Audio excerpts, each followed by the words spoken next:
Hello students, welcome to another class of accounting. The topic we are going to discuss today is accounting concepts. Earlier we've already discussed what are accounting principles. Concepts and conventions are a part of accounting principles. So let's talk about accounting concept. Concept is basically a guideline which we follow, and when we talk about accounting concept, it means guidelines which we follow when we make our books of accounts. They're kind of assumptions which we already assume are present there, or things happen this way and we assume it and we make our books of accounts.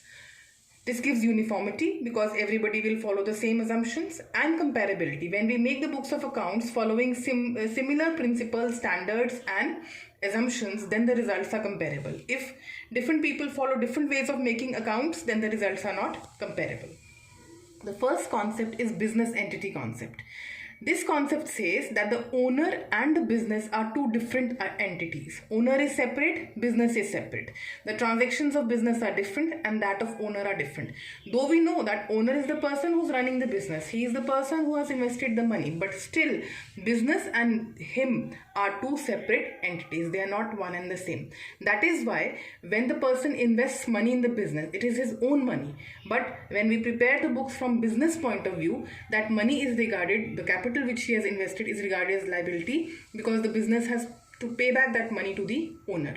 Similarly, if the person withdraws money from the business, it is his own money, he can withdraw money, but we consider business is different, owner is different. So when he withdraws money or when he withdraws goods from business, that is considered as drawings and he has to pay it back to the business. That is two separate entities. Owner is different, business is different.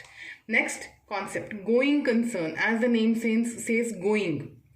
This concept says that entity or the business will keep on going in future for an indefinite period of time, and there is no intention to close the business, because when the firms are making their accounts, they do not keep in mind that they're going to wind up their business and close down their business in the coming future. They think they will going to carry on the business for an indefinite period of time. That is why sometimes what happens, there is a concept of prepaid expense. That means an expense which is related to next accounting period is paid in this period only in advance.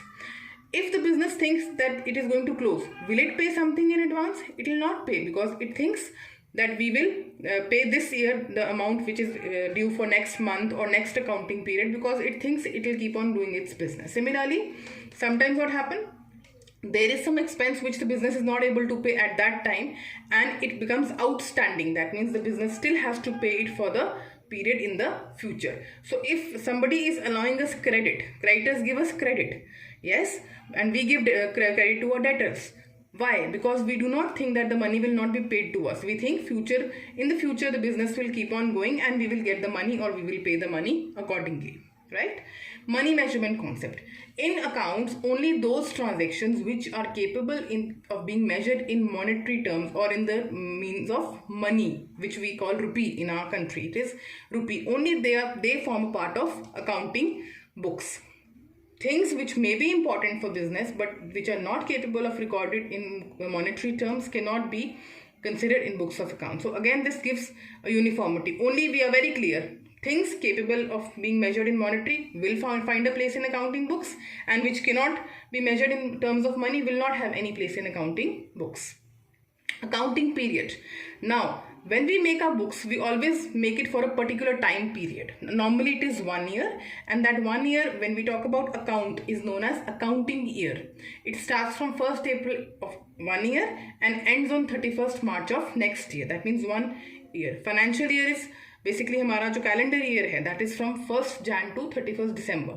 But when we talk about accounting period, accounting year, that is 1st April to 31st March. So we cannot have books maintained for many years together. So what is followed is every year is one accounting year, and transactions of that year will be recorded, and then the results will be found out and future decisions will be taken. So we want to know anything which is related to that particular year, whether it is paid or not, whether it is received or not, but any and every transaction related to that particular accounting year will be considered in the books of that accounting year. Cost concept. Assets, we know what are assets, resources and belongings of the business. For example, furniture, machinery, all these things, they always have two things: either the cost at which they were acquired or the market value, the present value they have in market. But in accounting, we always record them at cost. Now what is cost?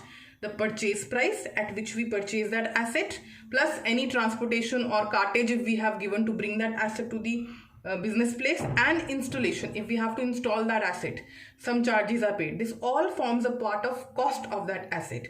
So we always show these assets on cost and not at the market value.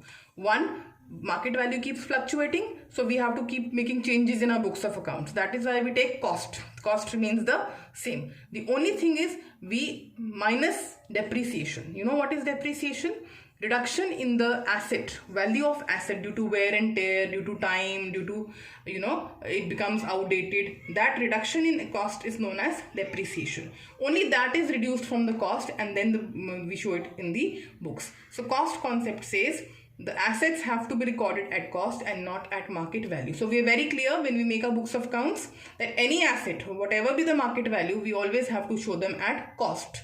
So when we follow these concepts, these assumptions, that gives a clear direction to us. How do we have to make our books of accounts? How do we have to treat certain items when we have to make our books of accounts? I hope you are clear with the basic ideas. In the next class also, we will keep continuing with accounting concepts. Thank you.